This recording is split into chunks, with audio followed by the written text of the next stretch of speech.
Muy buenas tardes a todos. Bienvenidos a este espacio de enriquecimiento y de compartir información en temas de gestión humana. Este espacio es con el fin de visibilizar la labor de los profesionales del talento humano día a día ante una directiva, ante un cliente, ante otra empresa. Muchas gracias a todos aquellos que nos están acompañando el día de hoy y que han sacado un espacio para aprender un poco más sobre esta información muy valiosa que tenemos que compartirles el día de hoy. El día de hoy tenemos un invitado muy especial que nos va a compartir sobre una temática vanguardista que tenemos que tener en cuenta hoy en día los profesionales de talento humano a la hora de mostrar nuestros resultados, como es el análisis de esos datos. Ya digamos que pasamos ese momento en donde necesitábamos instrumentos para registrar los datos y pareciera que hoy hay demasiada oferta de instrumentos registrando datos, pero ¿qué se hacen con esos datos? ¿Qué podemos sacar a partir de estos datos y qué nos dicen estos datos con respecto eh, a una población particular? Primero les quiero presentar a David Bermúdez. Él es el cofundador de Blaucast y pues me gustaría que David inicialmente nos compartiera un poco de quién es él y por qué es un apasionado eh, de la analítica de datos. Bueno, primero, pues gracias a Sebastián, gracias a SciTech por habilitar este espacio, por la convocatoria que ha hecho. A nosotros nos pareció muy interesante desde el inicio que empezamos a hablar con Sebastián. Gracias a todos por participar. Pues a ver, aparte de lo que ha dicho Sebastián, hay una cosa que sí me gustaría compartirles, es que yo llego a los datos también como tropezándome. Yo no, o sea, yo vengo de los sistemas de información, del desarrollo de software y había un momento donde empezamos a generar esa información y nos dimos cuenta de que había algo ahí, había mucho valor en lo que estábamos haciendo y estábamos viendo pasar datos todo el día. Entonces, con esos sistemas de información dijimos, oye, hay cosas que se pueden hacer y hay que aprender un montón de cosas. Todo esto se basa básicamente en algo y es una inmensa curiosidad. O sea, eh, algo que yo le agradezco mucho a mi compañía, a mi equipo de trabajo y a lo que hacemos, es que es un proceso constante de aprendizaje y de curiosidad. O sea, nosotros hemos trabajado desde datos del sector agrícola, ganadero, e-commerce, datos del sector público, datos de ventas, datos de importaciones, y siempre que llega un proceso nuevo, siempre hay alguien que nos enseña un montón de cosas que no sabíamos. Y eso es supremamente bonito, no nos deja aburrirnos, por un lado, no entra en ese bucle y siempre estamos aprendiendo algo de algo. Siempre hay un consultor, un epidemiólogo, un agrónomo, un economista, un econometrista con nosotros ayudándonos en esos procesos y nosotros simplemente vamos buscando datos, vamos generando, buscando información y valor y conocimiento a partir de los datos. Entonces, yo llego así como tropezándome los datos, encuentro un mundo supremamente apasionante donde aprendo mucho cada día, donde hay una gran diversidad de talento humano, de gente que conoce muchas cosas. Como les voy a comentar ahorita en la presentación, hay un trabajo que es muy de curiosidad y de investigación. Aquí hay que tener en claro que nosotros estamos más cerca, los datos están más cerca, más lejos de la ingeniería y más cerca de la investigación y el desarrollo. Tenemos que hacer mucha investigación, tenemos que tener un pensamiento muy crítico y estar siempre constantemente haciéndonos un montón de preguntas y eso también es muy bonito, ¿vale? A ver qué les voy compartiendo la presentación, Sebastián. Sí, Pues sí. vamos Bueno, una de las, aquí. digamos, de las razones también por las cuales quisimos hacer la analítica de datos es porque precisamente la psicometría tiene mucho que ver con la forma en cómo se utilizan algunas metodologías estadísticas en la analítica de datos. Ejemplo, para hallar correlaciones entre grupos utilizamos TestStudent, para hallar correlaciones de variables se pueden utilizar Pearson, Spearman, Kendall, y ya el nivel de lo que maneja la analítica de datos, pues se manejan pruebas de hipótesis que son regresión lineal y que son análisis factorial de índole superior. Entonces, si bien pareciera que no, la psicometría y la analítica de datos tienen mucho que ver y tienen mucha relación hoy en día, y por eso se apoyan mutuamente en estos nuevos algoritmos y en estos nuevos sistemas de información. Entonces, nada, quiero darle el espacio al experto y bueno, David, muchísimas gracias por compartirnos toda esta información. No, gracias a ti. A ver, les comento, nosotros somos una compañía que empieza, espérate que no me, a ver, bueno. Primero, de nuevo, agradecer el espacio que Saitec ha abierto para nosotros y para ustedes aquí. Aquí hay una frase que me gusta mucho de un señor muy curioso, porque el señor trabajaba en matemáticas, estadísticas, en control de calidad, y este señor tenía una frase muy célebre que dijo que sin datos solo somos otra persona con una opinión. Este señor básicamente intervino mucho en los 50 y en los 60 en los procesos de calidad que llegaron a muchos avances en el sector del retail y hizo nada más la bobadita de acelerar mucho la reconstrucción de Japón después de la posguerra. Y esa frase, quédense con ella, porque a veces hay que sustentar mucho con los datos, a veces no es suficiente y de cara a los clientes, también ustedes que cuando manejan procesos de selección o en sus áreas de experticia, nosotros tenemos que decir por qué hemos hecho lo que hemos hecho, algunos de nosotros tenemos que decir por qué lo que hacemos cuesta lo que cuesta, por qué me toma el tiempo que toma, y los datos son, aparte de todo lo que representan, son un argumento muy, muy, muy, muy robusto para estas cosas. Entonces, bueno, nosotros, cosas que nos hemos encontrado, nosotros hemos trabajado a gestión de cartera con Machine Learning. Era una cosa que nos encontramos de repente con un sistema de información donde recaudaban los morosos en cartera en comunidades de propietarios. En España, los propietarios los administradores de la propiedad tienen que estar colegiados. Entonces, esa gente tiene el recaudo de las cuotas de administración de la propiedad horizontal y creamos un modelo que lo que hacía era calcular la probabilidad de que el deudor me pagara más pronto que tarde. ¿Por qué? Porque mucha gente no paga es porque se le olvidó, porque no alcanzó a hacer la transferencia, porque la plataforma del banco estaba caída. Y así lo que hacían la parte de operaciones era atacar primero esos deudores, porque los otros ya sabían que se iban a tardar 1 o 2 años y iban a ir a instancias judiciales con ellos. Entonces así aumentaron la cartera como un 34%. Eso fue muy interesante.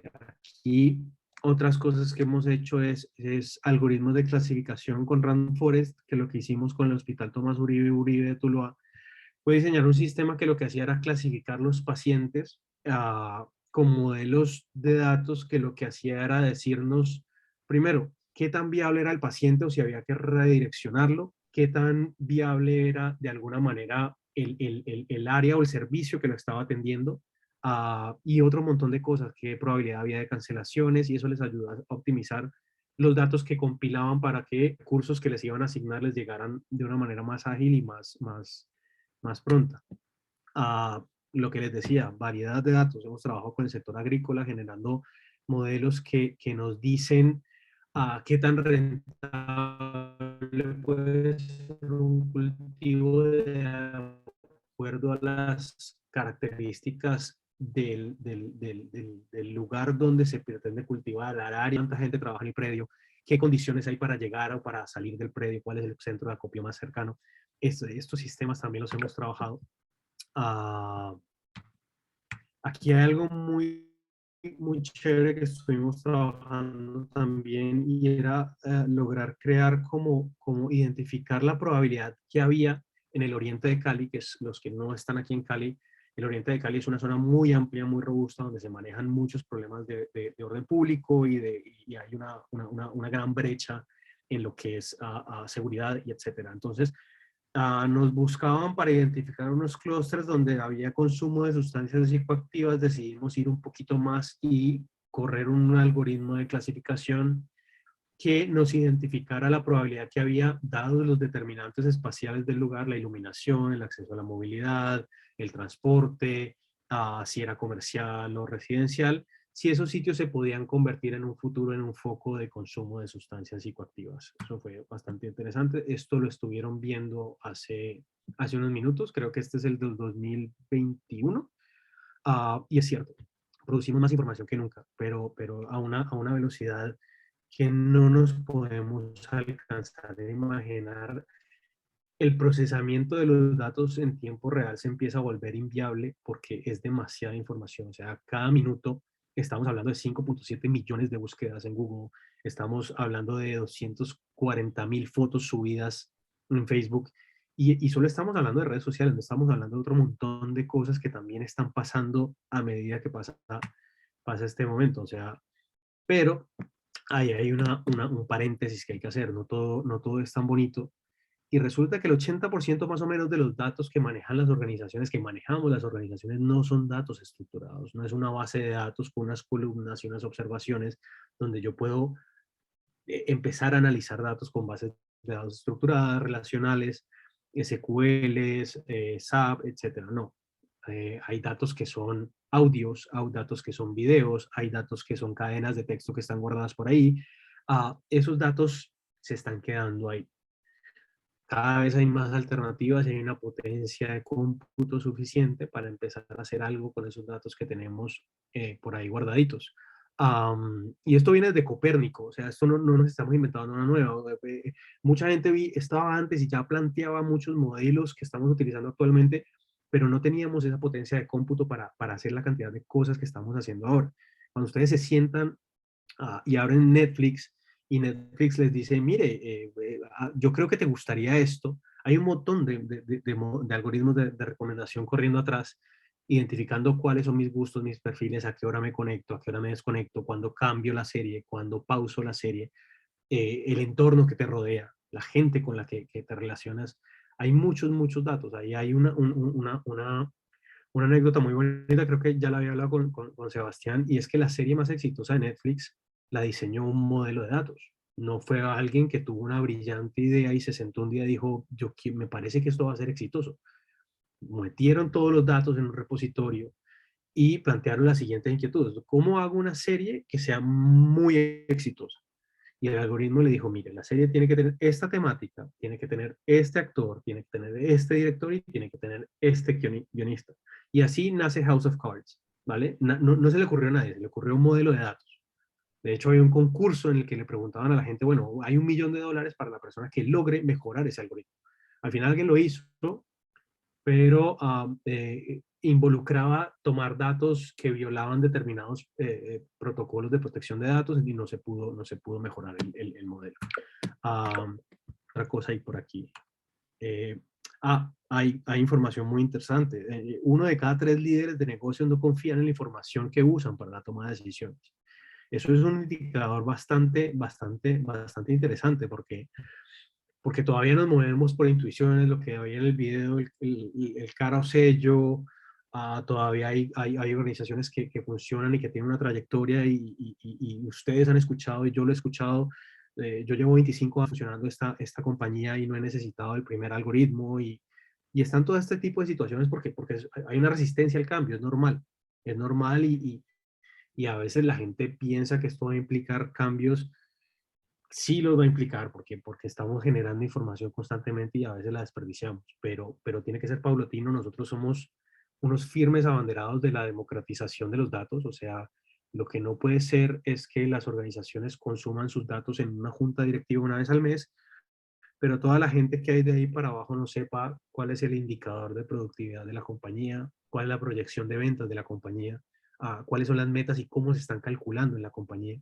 Ah, y aquí hay otro dato interesante. Estados Unidos pierde 3.1 trillones de dólares al año solo por mala calidad de los datos. Estamos hablando de una economía muy fuerte comparada con nosotros. O sea, esto es el entorno, el escenario actual de los datos en este momento. Ah, a ver, aquí entramos a otra cosa muy alineada en lo que decía Sebastián. La calidad y el volumen de los datos. O sea, nosotros tenemos que tener claro una cosa, y es que todo proceso de analítica, más o menos el 80% de ese proceso es solo organizar los datos. A veces esto es un poquito duro de asumir, pero es así. O sea, ya la parte divertida, donde corres un modelo, te genera las métricas, consigues ver a cosas e identificas un clúster bien definido, pues eso es solo un trocito. Toda la parte de antes es mucho trabajo que hay que hacer porque nos llegan datos con una calidad pues que no es la adecuada o en unos volúmenes que tampoco son los adecuados. Es por ejemplo cuando tenemos un set de datos donde hay gente que le pregunta, bueno, la edad, vale, yo empecé a recopilar datos en el 2019 y le pregunté a alguien su edad y me dijo 26 años. Pero como yo no sé cuándo registraron ese dato, esa persona yo ya no sé cuántos años tiene. Entonces pierdo un dato, pierdo una oportunidad de tener un dato más fiable. La pregunta adecuada, ¿cuál es la fecha de nacimiento? Ya con eso yo sé cuántos meses, años han pasado desde que esa persona nació y calculo la edad. Y me garantizo la calidad de ese dato. O cuando te preguntan la antigüedad y dejan un campo abierto donde la gente pone 2 años y 6 meses, o hay otra persona que pone 2.5 años. Perdemos la capacidad de análisis. Y está muy bien cuando tenemos 20, 30 registros. Pero ¿qué pasa cuando tenemos 3.000? ¿Qué pasa cuando tenemos 4.000 registros? Ahí es donde les digo que ese 80% es un trabajo de moler datos, como le decimos nosotros. Es mejor preguntar la fecha de ingreso y así calculamos cuántos meses ha estado esa persona en la organización. Um, Aquí hay otra cosa. Nosotros con datos tenemos que tener un pensamiento muy orientado a la curiosidad, muy preguntarnos por qué, cómo, cuáles, cuándo. Y esos datos se vuelven la materia prima con la que nosotros vamos a intentar contestar esas preguntas. Ah, hay un fundamento, hay algo fundamental y es, a veces puede pasar, porque a veces puede pasar que yo tenga una idea, una lógica y el hallazgo no sea el que yo pensaba. O sea, cuando yo digo yo creo y tengo una hipótesis y por eso les digo que ese pensamiento tiene que estar ahí, de que la gente que tiene un rango de edad específico le gusta más la cerveza que el vino. Y me puedo equivocar, los datos me pueden decir cosas. Pero un mal hallazgo sigue siendo un hallazgo. Aprendí algo que antes no sabía que existía gracias a los datos. Entonces ahí hay un poquito, hay que ser muy riguroso en cómo se manejan los datos, cómo se normalizan los datos. Muchos recibimos Excels que tienen campos vacíos, ¿vale? Eso nos pasa mucho. Ahí hay que tomar decisiones de acuerdo al análisis que vayamos a hacer. O sea, el proyecto es susceptible a que yo impute esas variables, a que yo diga, bueno, las personas de las que no tengo la edad, ¿me sirve para mi proyecto realmente que yo calcule el promedio de edad y le asigne ese valor a los registros que no tengo? Hay que empezar a hacerse esas preguntas y por eso tiene que ser un trabajo mucho de investigación, mucho de sentarse a revisar los datos, a revisar si la salida que voy a tener vale la pena, si vale la pena que yo haga todo ese proceso para tener un resultado, o si mejor no cuento con esos registros y sigo mi proyecto de analítica, sigo trabajando con mis datos y no hay lío. Uh, y ahí con la normalización de los datos hay unas cuestiones muy puntuales.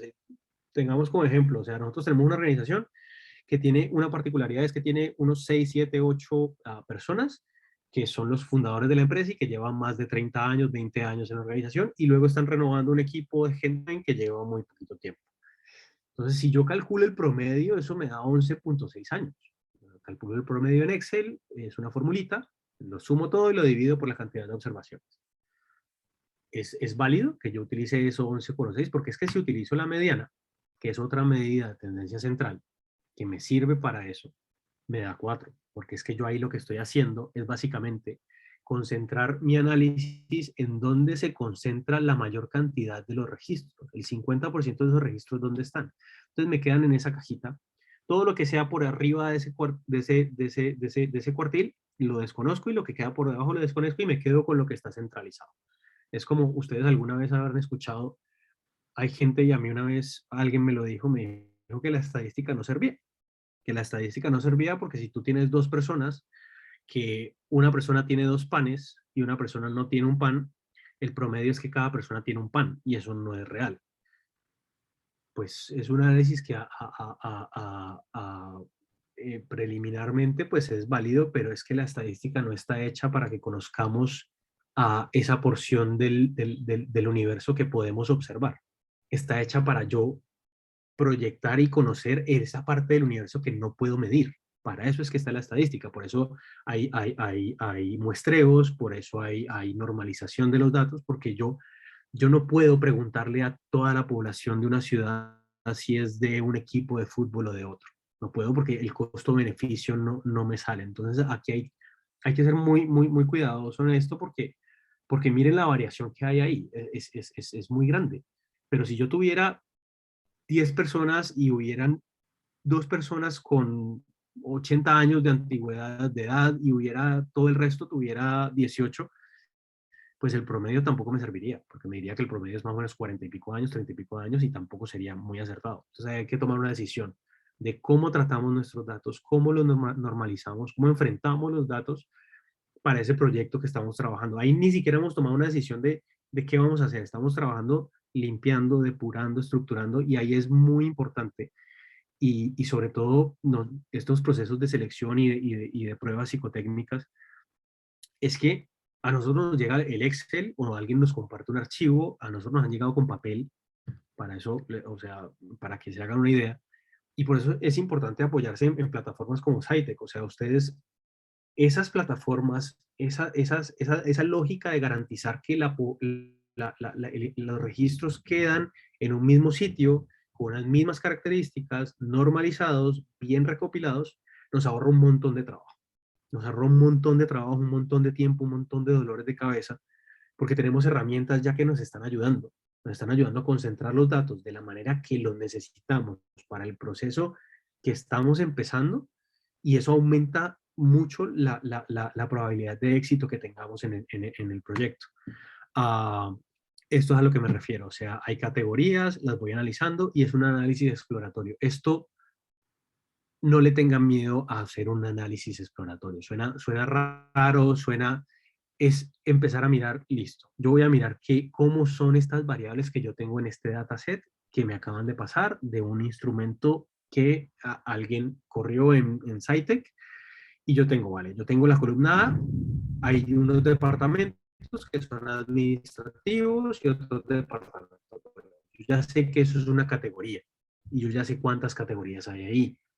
Luego hay el estado civil. Bueno, yo ya sé, pero tengo que empezar a mirar cuántos son y cómo son, porque de ahí se generan preguntas. Cuando yo empiezo a ver que, bueno, el 50% de la gente que trabaja aquí es soltera, y ya me pueden generar preguntas. Es como si analizo el nivel educativo. Si yo tengo que la gran mayoría tiene el bachillerato, pues eso ya me da una idea. Cuando yo me enfrente a otros datos que voy a ir conociendo, yo voy a tener claro cómo funciona ese universo y dónde hay una posible relación de interés entre esas variables. Y ahí vamos a llegar en un momento. Entonces, empiecen a conocer los datos. Hay herramientas que el mismo Excel te deja sacar un poquito, no tienes que hacer cosas complicadas.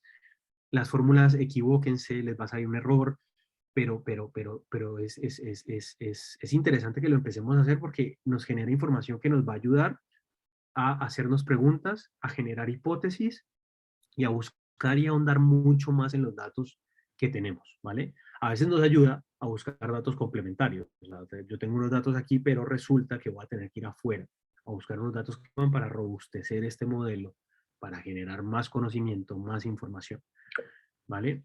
Ah, y esto es básicamente lo que les explico. O sea, hay que intentar comprender los datos para luego explotarlos, para luego generar valor a partir de esos datos. A ver qué no pasa. Mm, Ahora, esta es una herramienta que les recomiendo mucho porque si bien tiene muchas funcionalidades, es muy amigable. Si la pueden apuntar por ahí, tomar una capturita de pantalla. A mucha gente que no trabaja con datos les sirve mucho porque es una manera muy ágil de compartir ese análisis exploratorio que están haciendo. O sea, a mí ni a ustedes en los procesos de selección, que es lo que estamos, de selección de las pruebas psicotécnicas, de los exámenes de las pruebas de motivación, de clima laboral, a mí no me sirve de nada sentarme con el señor que me contrató y decirle que yo encontré una variación tal y que mi modelo de clasificación me dio un p-valor superior al 0.5. No. A este señor le interesa esto. Le interesa saber cómo funciona todo, qué encontramos ahí, dónde está esa información. Y una de las partes fundamentales de todo proyecto de analítica, aunque no lo crean, es cómo yo comparto esa información, cómo la visualizo, para que sea consumible, para que sea un consumidor, persona con la que estoy o la organización con la que estoy trabajando. Y ahí hay una cosa que es muy interesante y es que tenemos que aprender a contar historias. Tenemos que aprender a contar una historia a partir de los datos, a que la gente entienda por qué encontramos todo lo que encontramos y por qué tiene valor lo que acabamos de encontrar. O que simplemente sepan un diagnóstico que existía y que nadie se había tomado el tiempo de encontrarlo y que está ahí y que le sirve a esa organización para tomar decisiones, para agregar valor a sus procesos. Y aquí precisamente les voy a explicar algo. Esta es una estrecha correlación que hay entre la cantidad de la gente que se muere porque se cae en una piscina y las películas en las que aparece Nicolas Cage. La correlación es clara, o sea, ahí hay una correlación, o sea, se comporta más o menos igual la tendencia, o sea, entre más películas aparece este señor, pues entonces más gente se ahoga. La correlación no quiere decir causalidad, ¿vale? Eso tiene que quedar claro. Y hay muchos ejemplos de esto. Esto es la tasa de divorcio en el estado de Maine y el consumo de margarina. Eso no quiere decir que si yo dejo de vender margarina, la tasa de divorcios en el estado de Maine empiece a bajar, ¿vale? Entonces ahí es donde vamos a otra fase de ese análisis que queremos hacer, y es que nosotros lo que hicimos fue coger un dataset que nos dio Cytec, ya organizado, ya exportado desde su plataforma, y aquí empezamos a ver por departamento cuál era ese comportamiento, esas dimensiones, diferentes dimensiones que intentan medir, sobre todo en la parte de motivación. Como pueden ver aquí, lo que se aprecia es que todos los departamentos tienen un comportamiento más o menos homogéneo, o sea, esta primera curva, luego hay un par de picos aquí, luego hay un decrecimiento, pero a simple vista esto lo que me dice es que, bueno, hay una uniformidad en los procesos, ¿vale? Listo, podemos llegar hasta aquí, pero la curiosidad nos tiene que llevar más lejos. Entonces, ¿por qué no hacemos otra cosa? ¿Por qué no miramos a departamento por departamento cómo contestaron o qué score generó esa gente? Y aquí vemos ese primer departamento que en realidad, pues sí, se comporta, tiene una tendencia muy parecida, tiene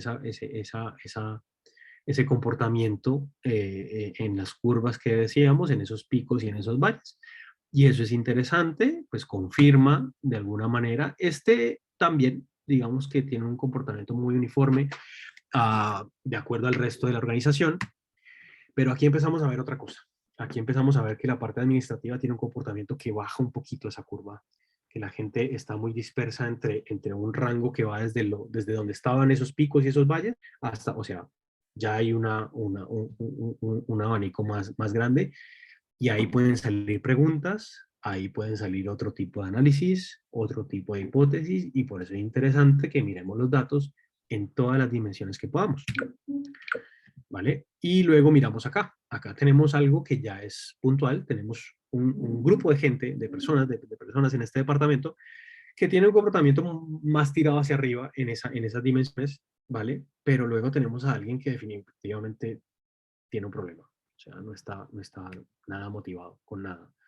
Y ahí es donde entran el experto en el área de estudio, que puede ser el psicólogo, puede ser recursos humanos, puede ser cualquier persona, la persona que nos esté apoyando en este proceso. Hay que decirle, oye, esto te puede parecer interesante. Y esa persona es la que se va a encargar de coger esa información, que la va a considerar útil y va a empezar a diseñar estrategias, planes de choque y demás estrategias para mitigar determinados comportamientos o para aprovechar otros que podemos haber encontrado ahí. Es como esto, o sea, esto es un análisis multivariado, cogemos todas esas dimensiones y las comparamos con todas esas dimensiones. Pues lo rojo indica una estrecha correlación, pero pues claro, una variable con sí misma pues tiene mucha correlación, pero aquí, como los datos son relativamente, se comportan de manera muy parecida, no apreciamos realmente unas correlaciones muy estrechas, pero nos sirve para entender si hubieran puntos donde yo me puedo enfocar y digo, de pronto la gente que la dimensión de dedicación a una tarea, que ahí vemos un cuadradito que está un poquito más clarito, que se conecta con la dimensión de reconocimiento, bueno, ahí hay algo que puedo empezar a explorar yo, que puedo empezar a ir más a fondo, a hablar con la gente, a ver qué está pasando. Y esto es lo que nos dan los datos. O sea, simplemente estos son 3 líneas de código, no es más.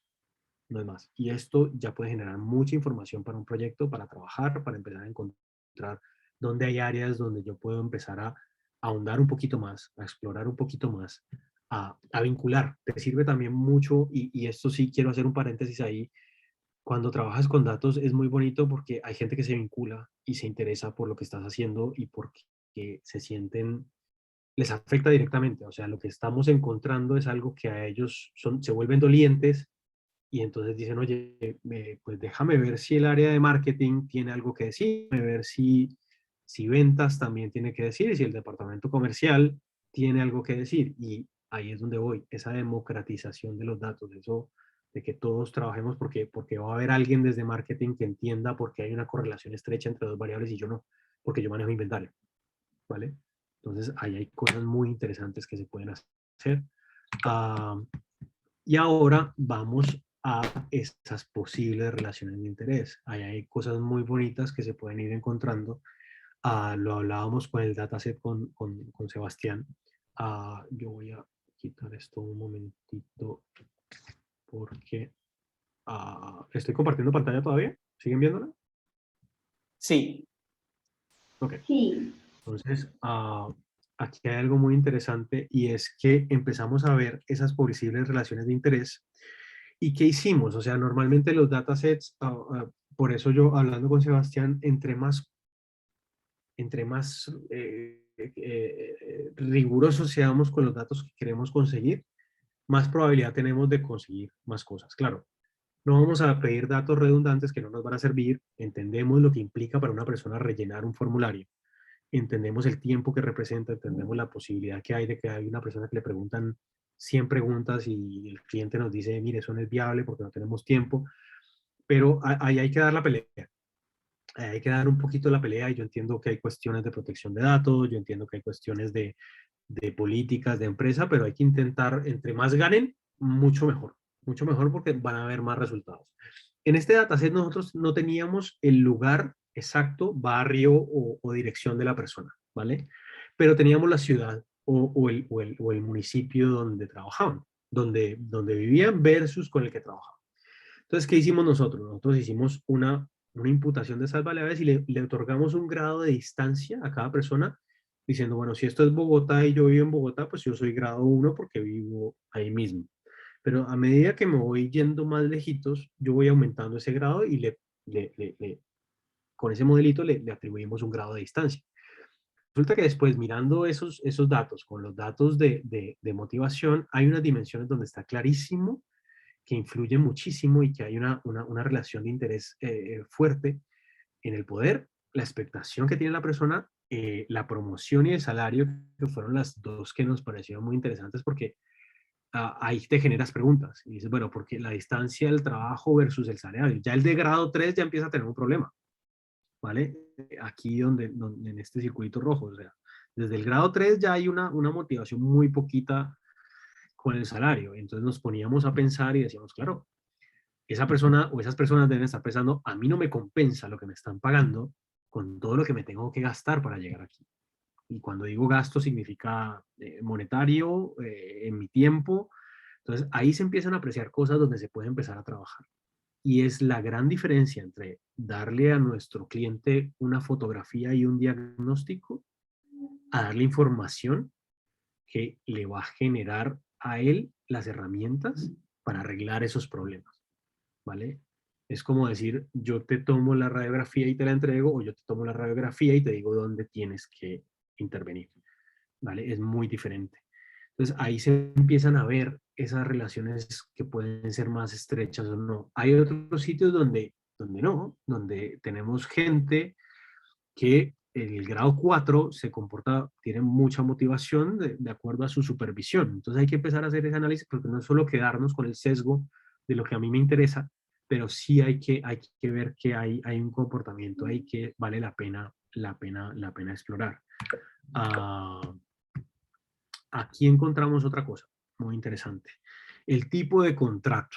el tipo de contrato fue una variable que nos hizo pensar mucho, porque empezamos a ver muchas de las dimensiones y resulta que en dimensiones como los logros, la dedicación a la tarea, el salario, y creo que la otra es, me lo tapa aquí, la expectación, no, el reconocimiento, la gente que tiene un contrato temporal de un año o más, y ahí hay que hacer un paréntesis, puede que esto sea muy obvio, va a haber gente que te va a decir, yo no necesito un modelo de analítica para entender que la gente que no tiene un contrato fijo puede que esté más desmotivado en determinadas áreas de la organización. Pues puede que no, pero esto te confirma o te refuta tu hipótesis, porque luego ves por lo menos la relación que hay. Si ven el primer gráfico a la izquierda que dice logros, pues la gente está muy desmotivada,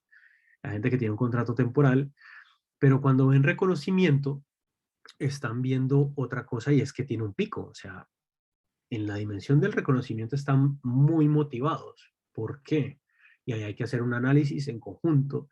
Y resulta que puede ser, formular una hipótesis que dice, bueno, la gente, el logro no lo tiene, pero el reconocimiento lo está buscando y está muy motivado para buscar ese reconocimiento. ¿Para qué? Pues para que lo vuelvan a término fijo y deje de ser una persona que tiene un contrato temporal.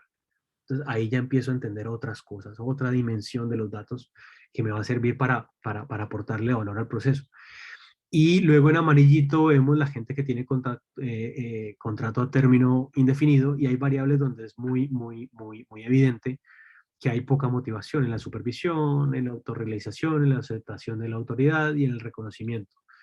Y ahí tendríamos que hacer un análisis posterior de mirar esto, cómo se relaciona con la antigüedad que tengo en el trabajo, porque es gente que seguramente lleva mucho tiempo ya en el cargo o en la organización, ya tiene un contrato indefinido, puede que esté en una zona de confort donde ya está más o menos mecanizado todo, tiene un poquito la seguridad de que ya tiene un contrato a término indefinido, entonces, bueno, reconocimiento ya no busco, ya no estoy buscando, no tengo mayores expectativas, la autoridad pues tampoco es que me motive mucho, ni me va ni me viene, y la autorrealización y la supervisión muestran un poquito ese comportamiento, entonces bueno, ahí hay que hacer ese otro análisis, ver cuánto tiempo lleva esa gente en esa organización, ver cómo se comporta respecto a cada dimensión de la que estamos hablando, y en los circuitos azules vemos que hay unos picos muy interesantes de gente con dedicación a la tarea y salario. O sea, básicamente son dos cosas que los están moviendo a los que tienen un contrato indefinido a, los moviliza, pues vale, el salario tiene sentido, la dedicación a la tarea, y es gente que seguramente el de arriba a la derecha, creo que, ¿cuál es? No lo veo porque me lo tapa el no, perdón, me lo tapa el cosito este, un segundo. Es el poder. Entonces, seguramente lo que estamos viendo aquí es que es gente que está buscando de alguna manera, lo acaban de ascender seguramente, le acaban de cambiar ese contrato a contrato indefinido y pues está buscando esa promoción, mostrar que tiene dedicación a su tarea, mostrar que por qué lo motiva ese sueldo. Y esas son ese tipo de correlaciones que se pueden empezar a ver ahí y que hay que ahondar, como ya les decía. Correlación no implica causalidad, hay que hacer otro tipo de análisis más profundos de esos resultados versus otros resultados que pueden incidir en el comportamiento de esa variable. Otro que está aquí también es muy interesante, este nos gustó mucho, que es las horas de trabajo respecto a las dimensiones de esa parte motivacional. Entonces tenemos la gente que obviamente la dimensión del logro, de dedicación a la tarea, de promoción, de expectación, de autorrealización, la gente pues no está motivada porque trabajan muchas horas y no encuentra una motivación, pero comparado con esto empezamos a ver que en variable, en dimensiones como reconocimiento, poder, aceptación a la autoridad y salario, hay gente que trabaja mucho y está muy motivada en esas dimensiones. Entonces, con Sebastián lo mirábamos y llegábamos a la siguiente hipótesis. Puede que esas personas que sí están motivadas trabajando un montón de horas en esas dimensiones específicas que tienen, pues esos son directivos, esos son altos ejecutivos que buscan ese reconocimiento, ese ascenso en la organización, esas relaciones de poder, esas relaciones con la autoridad y evidentemente, probablemente como funcionan con escalas salariales que van por metas y por incentivos, pues el salario implica una motivación muy grande. Aquí tenemos claramente dos tipos de empleados en la organización. La persona que trabajando 10 horas está un poquito hasta las narices, está un poquito desmotivada, y la persona que trabajando 10 o más horas también encuentra mucha motivación, pero porque estamos trabajando en dos áreas que tienen características totalmente diferentes. Y esto es evidente con los datos. Esto nos da un pincelazo, o sea, es claro para cualquier persona en la organización que quiera entender el estado actual de esas horas que se está trabajando. Esto luego habría que hacer otro análisis con productividad, qué tan productivos somos, qué tan productivos son los equipos, los departamentos, los cargos, etcétera, y podríamos obtener mucha más información. Y esto se nos vuelve muy, muy interesante. Este análisis fue muy lindo poderlo conseguir, nos ayudó mucho a entender mucho de la estructura que tienen este tipo de instrumentos. Y se acuerdan que al principio estuvimos hablando mucho de esos datos no estructurados, de esos datos que la gente a veces deja por ahí guardados y que no son muy susceptibles a ese análisis. Pues hace poco les comento, estuvimos en un proyecto con una consultora que trabaja en innovación, en transformación digital e innovación, y tenían ese problema. Tenían un problema de que había muchos focus group, muchas entrevistas, mucha interacción con los miembros del equipo sobre cuáles eran las cosas que los motivaban, cuáles eran los grandes retos de su departamento, de su cargo en la organización. Y había un reto grande en decir, bueno, ¿y cómo analizamos esto? Porque pues las horas de trabajo eran casi iguales, los cargos, la escala salarial, etcétera, los retos técnicos eran muy parecidos. Entonces era la principal fuente de información que teníamos.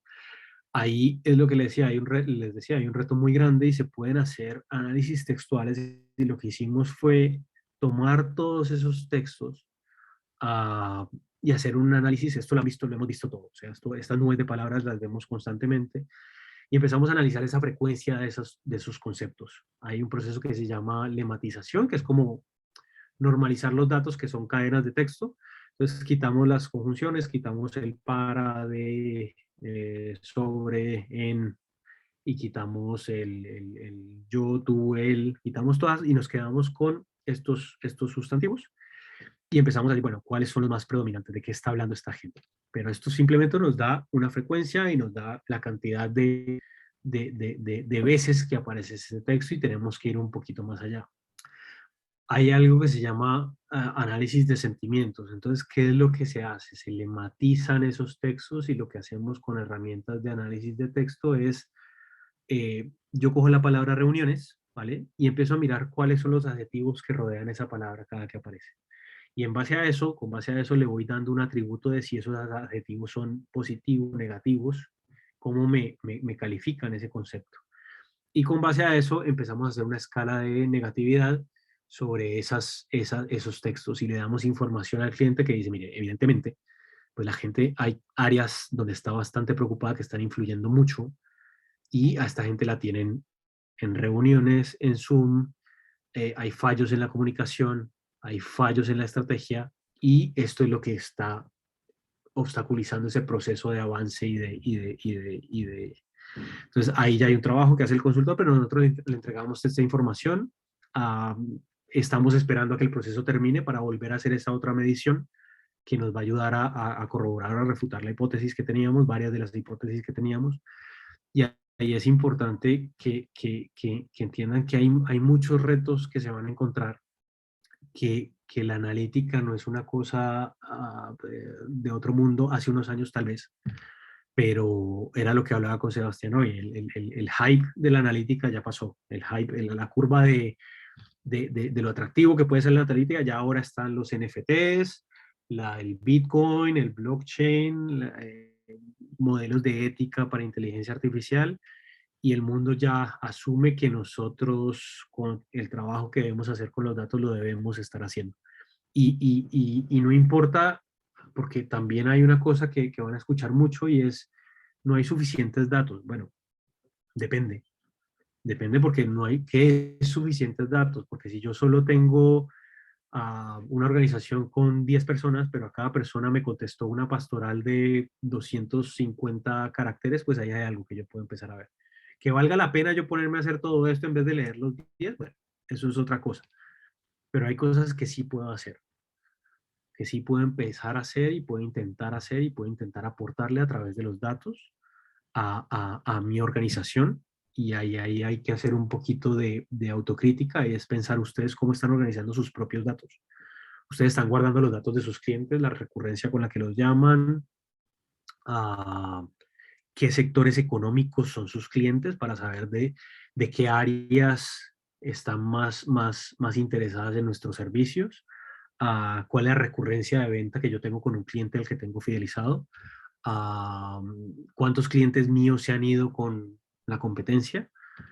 Hay un montón de cosas que nosotros mismos tenemos que empezar a hacer para coger ese hábito, para empezar a entender cómo se trabajan con los datos y no necesitamos ni potencia de cómputo, ni, no, porque para lo que vamos a hacer, lo que necesitamos es organizar la casa un poquito, organizar los datos del cliente. Ustedes trabajan el sector de las pruebas psicotécnicas, en los recursos humanos, trabajan con datos constantemente. Con Sebastián lo hablábamos hace un tiempo y decíamos, claro, hay selección de personal, hay clima organizacional, motivación, estrés, y todo el tiempo se están midiendo esos datos.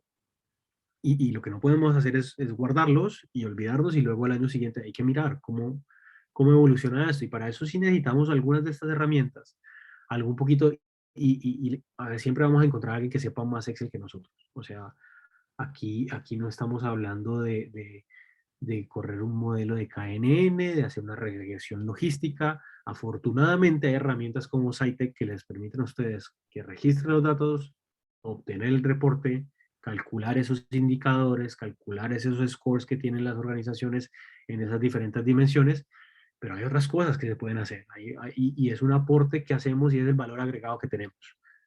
Porque es diferente lo que les decía, mostrar esa foto, ese diagnóstico que tenemos de las organizaciones, a decirles yo te muestro el diagnóstico y además te muestro un montón de cosas que están ahí mismo, pero que sí somos capaces de entenderlas, de ver cómo funcionan, de ver cómo se relacionan y generar valor a partir de esos mismos datos. Aquí utilizamos los mismos datos que ese reporte lo hubiera generado a cualquier proceso o a cualquier consultor que estuviera haciendo corriendo ese instrumento de motivación en una organización. No cambiamos nada. Bueno, lo que cambiamos fue eso que les dije de calcular ese indicador de distancia al trabajo, pero el resto de los datos son los mismos, pero no nos quedemos en entregar el resultado, sino que tengamos ese pensamiento curioso, esa iniciativa de decir qué más me pueden dar estos datos, qué más, y no piensen que nosotros estuvimos corriendo un modelo en AWS o en la nube de Google para sacar esas correlaciones. Simplemente dijimos, bueno, ¿dónde están los del departamento uno? ¿Dónde están los del departamento 2? ¿Cuál es ese score promedio que tienen? Y miremos cómo funciona de acuerdo a estas variables. Bueno, los que tienen contrato a término fijo, ¿cuál es ese puntaje? Los que tienen contrato indefinido, ¿cuál es ese puntaje? Y los pusimos en un plot, en un gráfico, y eso ya nos dio idea de un montón de cosas. Eso ya nos ayuda a encontrar varias cosas interesantes que nos pueden ayudar, y ahí es interesante también saber que eso nos abre un montón de puertas. O sea, nosotros, y les tengo que confesar, yo he llegado a proyectos de analítica donde simplemente he mostrado resultados y he mostrado dos cositas y automáticamente eso destraba un montón de cosas que hay funcionando en esa organización o en esa empresa y nos sale otro proyecto con la misma empresa.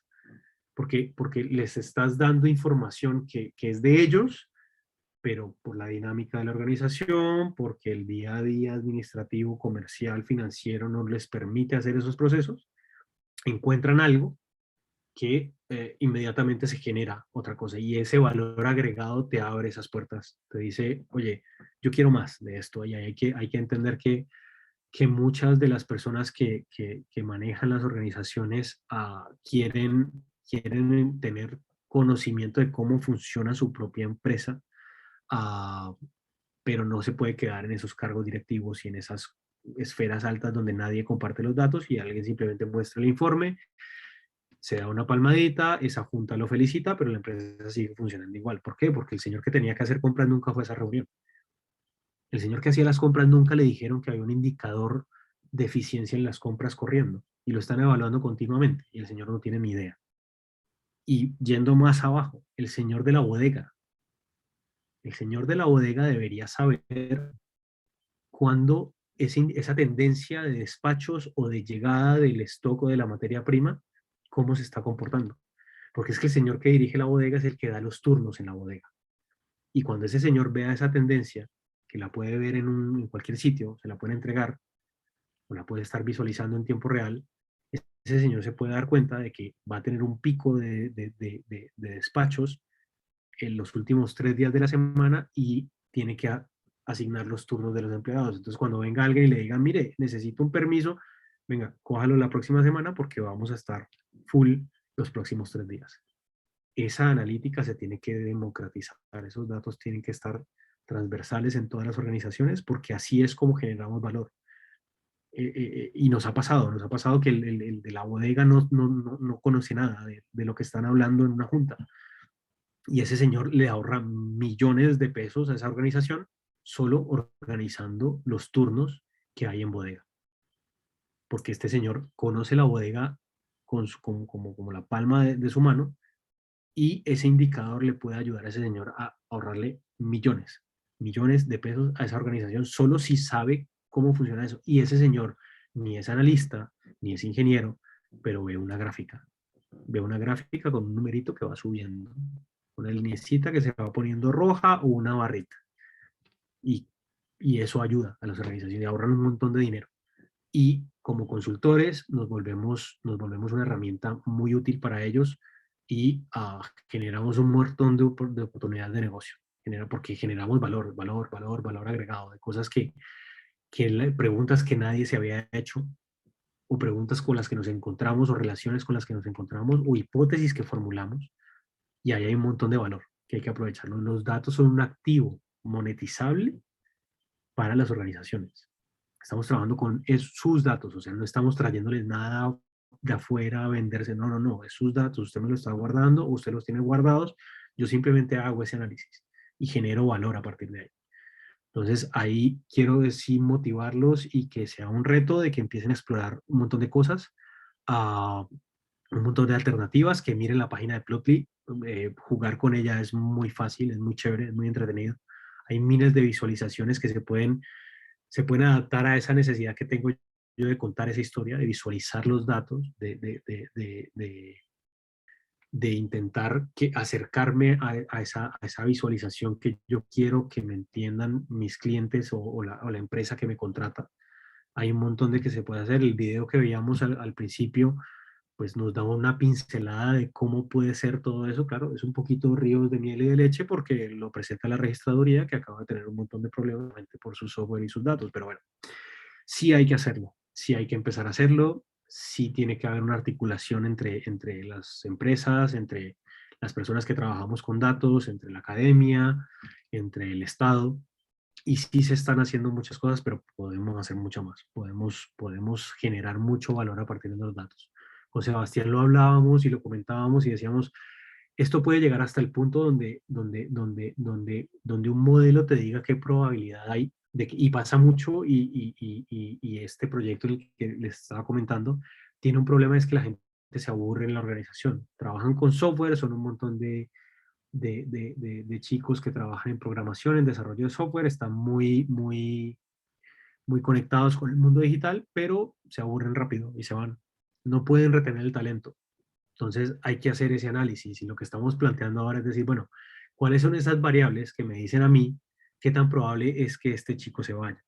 Y para eso hay que entender cómo funcionan esos chicos y coger esas variables. Son nativos digitales, van a encontrar trabajo fácil, viven con sus papás la mayoría, si se quedan sin trabajo en un mes van a poder trabajar freelance con una compañía en remoto desde su casa en pijama y les van a pagar en dólares, pues, ¿qué es lo que se vuelve atractivo entonces realmente para ellos? Y en ese proceso de selección, ¿qué tengo que tener en cuenta? Porque yo puedo tener un score mucho mayor que uno de esos, que el otro que se postula, pero tengo más probabilidad de irme antes del primer año.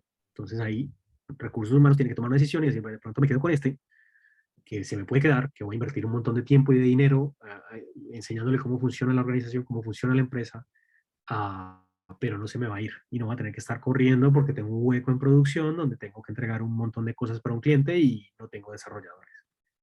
Y eso es un entorno real, es un caso real, eso pasa. Y los datos nos pueden ayudar ahí. Aparte de otras cosas, aparte de la intervención de recursos humanos, de profesionales que nos pueden ayudar, de consultores que pueden ayudar a que la gente se sienta más involucrada en las organizaciones, y diferentes estrategias que pueden ser desde el reconocimiento salarial hasta trabajar por incentivos, bonificaciones, metas, pero bueno, hay que entender cómo funciona antes de hacer cualquier cosa, antes de tomar una estrategia y tomar un direccionamiento al respecto. Entonces, esto es un poquito una pincelada, no piensen pues que esto es todo, o sea, no hicimos como con Sebastián lo que hablábamos es, intentemos entender, darle un brochazo general a cómo se aplican realmente esos datos en esta esfera, en este sector, en estos procesos. Y mil gracias a todos, mil gracias a SciTech por abrir este espacio. Importantísimo que existan herramientas así, que existan herramientas que garanticen que los datos se recopilan, se almacenan y se pueden analizar partiendo del hecho de que están bien, de que están bien diseñados, de que están bien estructurados, porque eso facilita un montón cualquier proceso de análisis. Más profundo, menos profundo, más superficial, nos podemos quedar en análisis exploratorio, pero si los datos no están bien y si nos lo rellenó alguien en un Excel o si ese 80% del que les hablaba de tiempo que nos vamos a tardar estructurando y depurando los datos, pues nos va a costar mucho. Aquí tenemos un escenario que es poco frecuente, si les soy honesto, y aprovechenlo. Los que trabajen en estas áreas, en procesos de selección, en reclutamiento, utilicen estas herramientas. Al final, el costo-beneficio es muy grande, muy grande. Y nada, de nuevo, mil gracias a todos. No sé si alguien tiene una pregunta, si a alguien no le quedó claro algo, con confianza, siéntanse en total libertad de decírmelo e intentaremos resolverlo, intentaremos ayudar a que esas dudas se disipen y aquí estamos.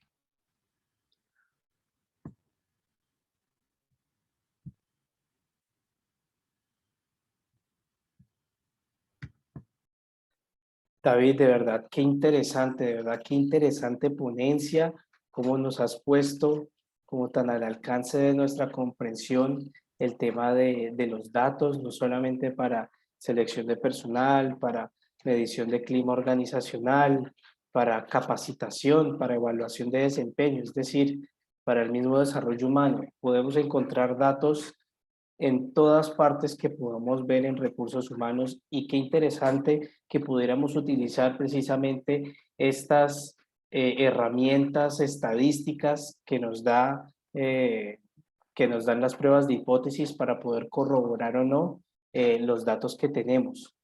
No sé si alguien tiene alguna pregunta, si nos quiere de pronto compartir alguna experiencia que haya tenido en la analítica de datos, qué tipo de datos manejan en sus organizaciones, si alguien de pronto tiene alguna inquietud de algún tipo de información que maneje y no sabe cómo clasificar, bueno, este es el momento para preguntarle a un experto. Entonces, no sé si alguien tiene alguna inquietud.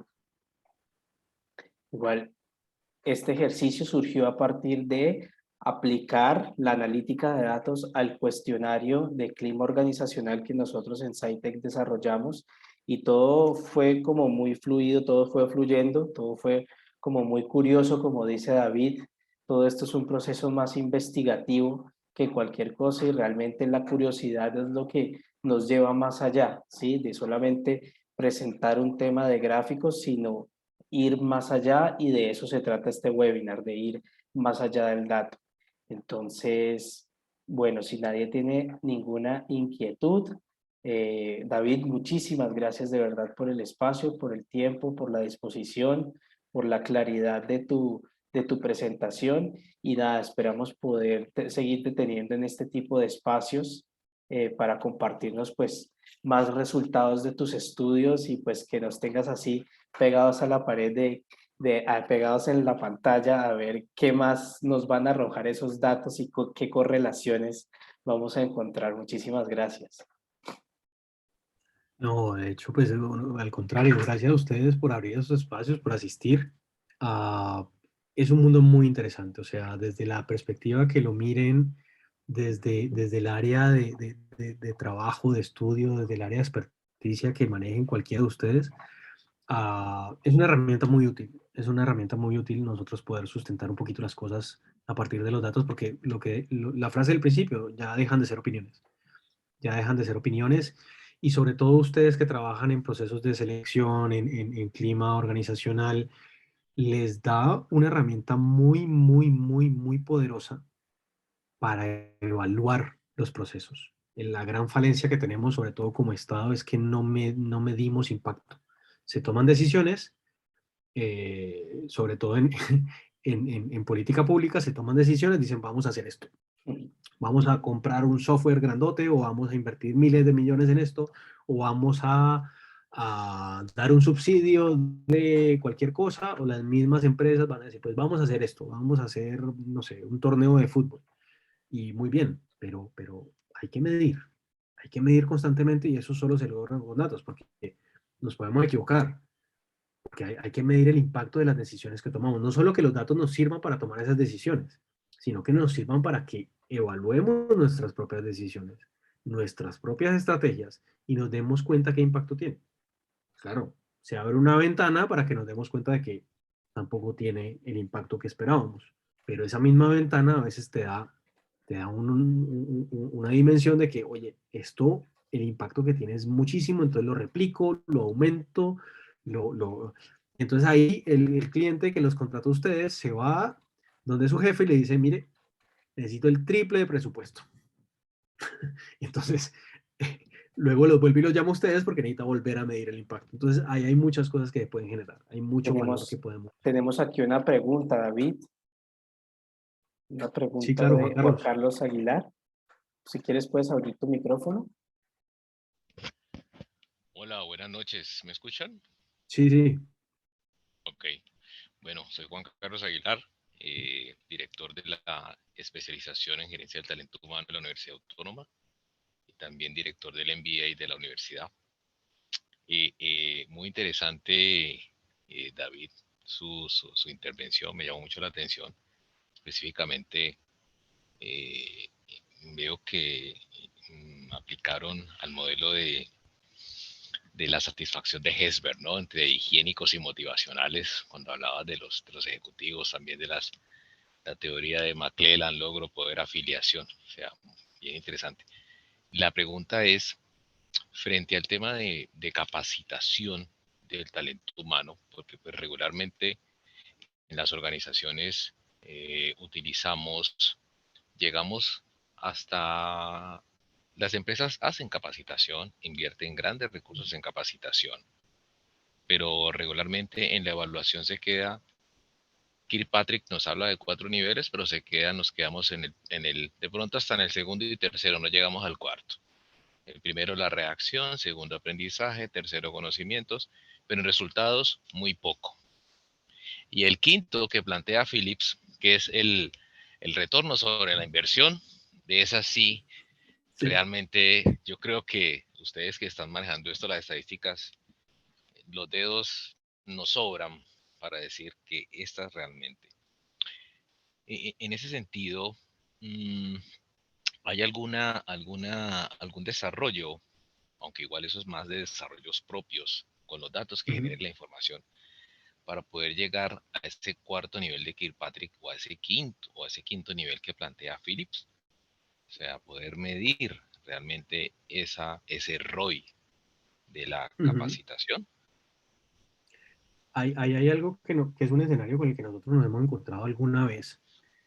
Y es que en el momento en que empiezan esos procesos donde yo voy a invertir en el talento humano, donde voy a formar, donde voy a dar herramientas y competencias sobre todo, ¿vale? en ese preciso momento no se determina ese indicador que yo voy a poder medir, no se diseña ese indicador que me va a servir para medir de alguna manera el impacto que está teniendo lo que voy a hacer, que es lo que hablábamos ahorita. Entonces, ¿qué es lo que puede pasar? A nosotros, por lo menos como equipo, nos ha pasado y es un escenario con el que nos encontramos muy a menudo.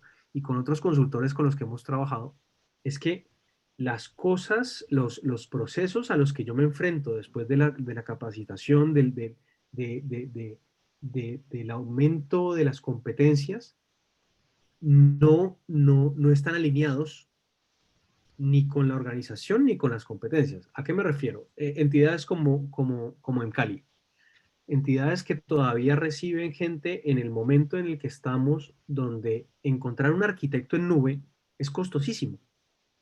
Es costosísimo porque tiene un montón de certificaciones y todavía están yendo al SENA a buscarlos y solo hasta ahora se empieza a ver, pero es que todavía el SENA está formando gente en ponchar cable de cobre. Entonces, claro, hay una falta de articulación y ahí empieza el tema otra vez de esa triple hélice entre Estado, academia y empresa privada, que es un escenario que, o sea, en el papel funciona muy bonito, pero es muy difícil. Entonces, ¿qué pasa?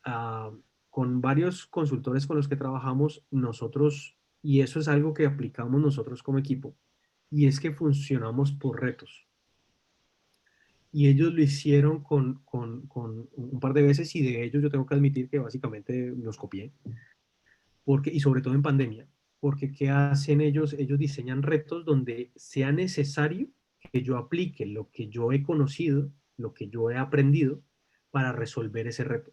Y es un reto que está alineado con los escenarios reales de la compañía y de la organización. Y son retos que aparte de eso, ellos trabajan mucho en transformación digital y lo que decían ellos, ese reto además tiene que ser, ya te motiva por ser un reto, entonces influye en estas otras dimensiones y es aplicable. Entonces, diseñar retos que luego puedan ser aplicables a la misma organización, donde las personas se vuelvan líderes de esos proyectos y lo puedan liderar y darles continuidad, ya te sirve un poquito para decir, bueno, ese reto puntual se volvió un proyecto real, se volvió algo que le genera valor a esta organización y efectivamente me sirve para medir cómo puedo yo, cómo fue el impacto de todo lo que yo hice ahí. Y ahí en pandemia hubo un escenario muy particular que ayudó mucho a eso porque teníamos mucha gente parada, mucha gente desde su casa sin poder hacer muchas cosas, no había mucho trabajo porque muchas cosas se detuvieron y hablando con ellos pasan esos escenarios. Nosotros pensamos que es importantísimo eso, que es importantísimo que estén alineados desde el diseño de la estrategia, las organizaciones, sobre todo para saber cómo la voy a medir. ¿Cómo puedo medir yo eso? Porque claro, medirlo en el avance salarial o en jerárquico que ha tenido en la organización, pues no es que me sirva de mucho. Porque no, pero ese valor que está generando esa retribución, ese ROI del que tú hablas, sí lo puedo medir si diseño una estrategia con datos desde el principio, con datos Claro, que me sirvan para generar ese indicador, pero de si no es muy difícil, es muy complicado. sí, tiene que ser con esos datos antes, durante y después, ¿no? O sea, Exacto, con grupos de exacto. control, o sea, para poder Exacto, medir el impacto real. ahí va yo, porque lo que te decía, o sea, si tú tienes un equipo de trabajo y hay una persona que está interesada en estos procesos de fortalecimiento de las competencias, pero luego tu grupo de control escala igual, recibe la misma, pues es que le está mostrando el grupo de control. Entonces, ese pensamiento científico y crítico es el que hay que lograr insertar en las organizaciones, porque es que es lo único que te puede servir para entender cómo poder medir las cosas, que si no lo podemos medir es muy complicado. Claro, yo me imagino después de estos procesos al año siguiente ir a volver a pedir un montón de dinero, porque es que el objeto social de la organización exige que se invierta tanto por ciento en fortalecimiento de las competencias. Pues sí, pero Y ¿cómo eso sí, estamos? sí, Lo mira estoy que eso haciendo es, básicamente así porque me es, toca. Exacto, claro. entonces es complicado ese escenario. Y yo entiendo las organizaciones cuando se enfrentan a eso, porque es que básicamente lo están haciendo porque hay unos estatutos que te dicen que lo tienes que hacer.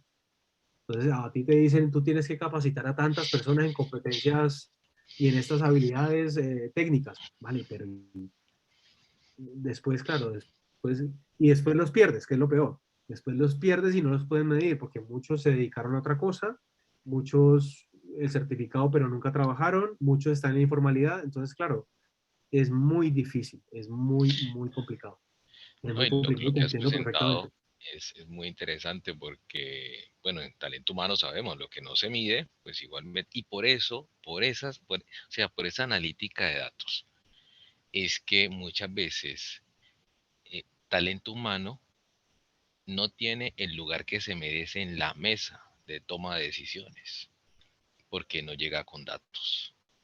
Sí, Correcto, exacto. entonces va a seguir siempre categorizado en pues, la gestión más de bienestar, en fin, pero Sí, sí, si se sí. llegara con esos datos, ahí sí usted muestra realmente resultados, ¿no? Exacto, ¿no? Y Realmente. lo que tiene que cambiar también un poquito es que te digan cuando entras a un cargo, mira, y tus indicadores, bienvenido, aquí está tu computador, y estos son tus indicadores. Porque es que Así llegar a es, palos de ciego es muy difícil. Es muy de difícil acuerdo. porque tú estás sentado en un equipo de trabajo haciendo un montón de cosas y el que te está midiendo nunca te dijo ni cómo ni qué te está midiendo. Entonces, ¿qué hace la gente? Pues el único indicador que conoce, las horas que estoy sentado, la hora de Ni ingreso y la cómo hora ni de qué, salida. exacto, ni el Exacto. para qué. Bueno, ¿para qué? No, Exactamente, David, muchas exactamente. gracias. Interesante. No, Ahí gracias a tengo, ustedes. vamos a guardar tu dato, de pronto hablamos. Sí, sí, sí. Chévere. O sea, cualquier rato yo Ahondamos un estoy poco aquí. más. Yo siempre, siempre, nunca me niego un café. De acuerdo, muchas Perfecto. gracias. No, gracias a No, ustedes. muchas gracias a usted, profe, por su intervención también y gracias a David. Y bueno, si no tenemos más intervenciones, vamos a darle cierre ya a este espacio. Entonces, muchas gracias, David. Eh, los invito a todos entonces a participar en estos webinars, a participar de estos espacios de enriquecimiento. Nuestro próximo webinar va a ser estrategias deportivas de atletas de primer desempeño aplicado a contextos organizacionales. Entonces, un coach experto deportivo que fue atleta de primer nivel hoy en día se dedica a preparar equipos de trabajo por medio de metodologías deportivas. Entonces, ese va a ser nuestro próximo webinar. Muchísimas gracias a todos y bueno, los esperamos en el próximo webinar. Gracias, David. Muchas gracias a todos, que estén muy bien. Gracias por el espacio, Sebastián. Muy interesante y muy rico, pues, compartir con ustedes.